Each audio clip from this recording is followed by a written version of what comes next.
नमस्कार दोस्तों। आपको सुनकर और पढ़कर थोड़ा आश्चर्य होगा और आप सोचेंगे भी कि क्या ये सच है?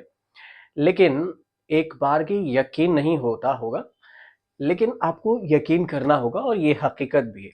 बात कर रहे हैं एक ऐसे सिपाही की जो सबसे कम उम्र में भारत के सबसे बड़े उद्योग समूह की बागडोर संभालने वाले जेआरडी टाटा की। जेआरडी टाटा फ्रांसीसी सेना में सिपाही भी रहे थे। जेडी टाटा का जन्म 29 जुलाई 1904 को फ्रांस की राजधानी पेरिस में हुआ। वह प्रतिष्ठित भारतीय पारसी बिजनेसमैन रतन जी दादा भाई टाटा और सुनी जो टाटा है सुनी टाटा उनके दूसरे संतान थे। जेआरडी की माँ फ्रेंच थी, इसलिए कहा जाता है कि जेआरडी टाटा अंग्रेजी में बढ़िया फ्रेंच बोला करते थे। अब जेडी टाटा का शुरुआती जीवन की बात करें तो जीवन कई देशों में बीता। उन्होंने फ्रांस, भारत, जापान, इंग्लैंड में अपनी पढ़ाई की और पढ़ाई पूरी होने के बाद जेडी टाटा फ्रांसीसी सेना में शामिल हो गए। उन दिनों फ्रांस में नियम था कि युवाओं को अनिवार्य रूप से कुछ समय के लिए सेना में सेवा करनी होती थी, क्योंकि जेडी टाटा के पास भी फ्रांस की नागरिकता थी।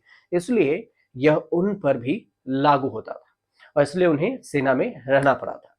जेडी टाटा ने एमवी कामत को 1986 में एक इंटरव्यू दिया था, जिसमें उन्होंने अपने जिंदगी के तमाम ऐसे पहलुओं के बारे में बताया था जिसे लोग नहीं जानते थे। टाटा की वेबसाइट के मुताबिक जेआरडी टाटा जब 20 साल के थे तो वह फ्रांसीसी सेना में भर्ती हुए। सेना में भर्ती होने के बाद उनको 1 साल के लिए इंग्लैंड में नियुक्ति दी गई थी सेना के तौर पर। सेना की सेवा भी अनिवार्य थी। इंटरव्यू में उन्होंने बताया कि यह 1924 की बात है, मैंने सैन्य सेवा में 1 साल बिताया क्योंकि मेरे पास दोहरी राष्ट्रीयता थी, दो देशों की। मैं फ्रांस में एक फ्रांसीसी व्यक्ति के रूप में पैदा हुआ था और मेरे साथ एक फ्रांसीसी व्यक्ति जैसा व्यवहार किया गया। जैसे ही फ्रांस में 20 साल की उम्र में हर युवा को करना पड़ता था, वैसा ही हुआ। कभी 1.5 साल, कभी 2 साल फ्रांस में सैन्य सेवा में बिताना होता था। 1924 का आधा और 1925 का आधा हिस्सा फ्रांसीसी सेना में मैं घुड़सवार सेना में था। जेआरडी टाटा ने यह भी बताया था कि यह घुड़सवार सेना में क्यों गए थे। इस बारे में उन्होंने कहा था कि मैं अच्छी तरह से घुड़सवारी करना सीखना चाहता था, यह सोचकर कि शायद एक दिन भारत में अगर मेरे पास पर्याप्त तो पैसा होगा तो मैं पोलो खेल पाऊंगा। मेरी दादी एक फ्रांसीसी जनरल को जानती थी। उनके साथ जान पहचान की वजह से जनरल ने तय किया कि मुझे घुड़सवार सेना रेजिमेंट में भर्ती किया जाएगा। उन्होंने मुझे एक अरब रेजिमेंट में भर्ती करवाया था जो मुख्य रूप से ट्यूनेशिया और अल्जीरिया में था, लेकिन फ्रांस में भी उनकी कुछ टुकड़ियां थी। ज्यादातर सैनिक या तो अल्जेरियाई या फिर ट्यूनेशियाई थे। जेआरडी टाटा ने एमवी कामत को यह भी बताया कि हम अरबी घोड़े की सवारी करते थे। अरबी घोड़े की जो सवारी है यूरोपीय घोड़े की सवारी से बिल्कुल अलग थी। सेना में मैंने जो भी घुड़सवारी सीखी थी वह पोलो खेलने या फिर मौज मस्ती के लिए सवारी करने के लिए मेरे किसी काम की नहीं थी। क्योंकि मैं 5 बच्चों वाले परिवार में बड़ा बेटा था, इसलिए मुझे सेना में 6 महीने कम दिए गए। इसलिए 1.5 साल की जगह मुझे 1 साल का समय मिला। मेरी रेजिमेंट का नाम था ले सपाही, यानी कि सिपाही। तो मैं सिपाही था और सिवाय इसके कि मेरे पास एक आकर्षक वर्दी थी, वास्तव में मेरी रैंक दूसरी सबसे निचले थी। द्वितीय श्रेणी का सिपाही था। वहीं भारत में इनको एयर वाइस मार्शल का मानक पद दिया गया। जेआरडी टाटा जिस टुकड़ी में थे उसे मोरक्को के सरदार अब्देल करीम ने लड़ने के लिए भेजा था।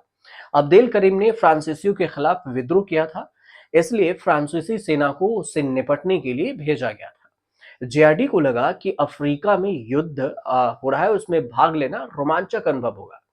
उनके पास 6 महीने थे और यही सोचकर उन्होंने अपने पिता से पूछा कि क्या मैं 6 महीने के लिए विस्तार आवेदन दे सकता, मैं थोड़ा और घुड़सवारी सीखूंगा। उन्होंने कहा कि बिल्कुल नहीं, बेवकूफ मत बनो और वापस जाओ। तो फिर जेआरडी वापस आ गए।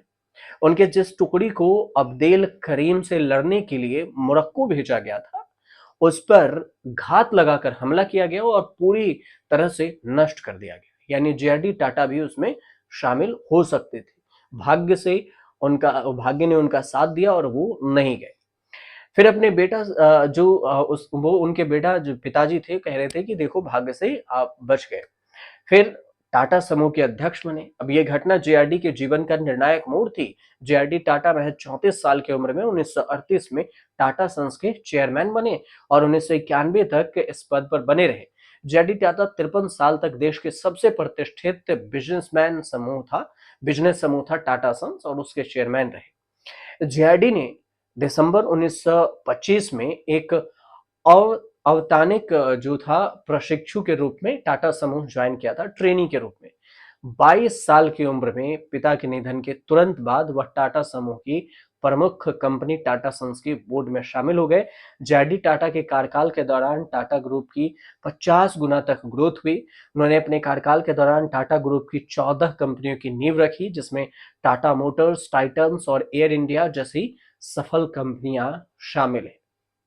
लेकिन हैरानी की बात यह है कि शायद कम ही लोगों को पता है कि जो टाटा से जो जेआरडी टाटा थे वो फ्रांसीसी में जो फ्रांसीसी फ्रांस की सेना थी उसमें सैनिक भी रह चुके हैं।